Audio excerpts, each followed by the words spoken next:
Unatafuta njia ya kutengeneza pesa mtandaoni, karibia kila siku unatafuta njia ya kutengeneza pesa mtandaoni.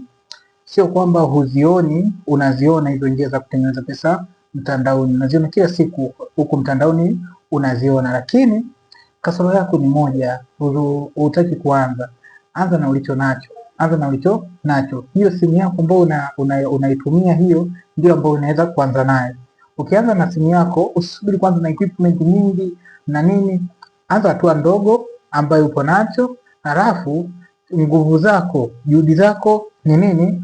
Muda wako ule ndo nguvu yako wewe, muda wako ambao utaweka ndo nguvu yako. Halafu consistency ndo mafanikio yenyewe. Ukifanya kwa mwendelezo, ukajifunza, ndo mafanikio yenyewe. Kumbuka hamna pesa ambazo zinapatikana kwa nini?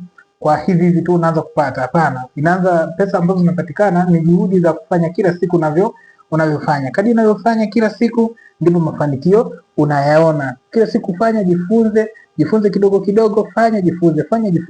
Kadri unavyofanya kwa consistency ndipo ambapo unaona utakuja kuona mafanikio. Haya, follow, subscribe au la kulingana na sehemu ambayo uliopo ili kuendelea kupata update mbalimbali hapa.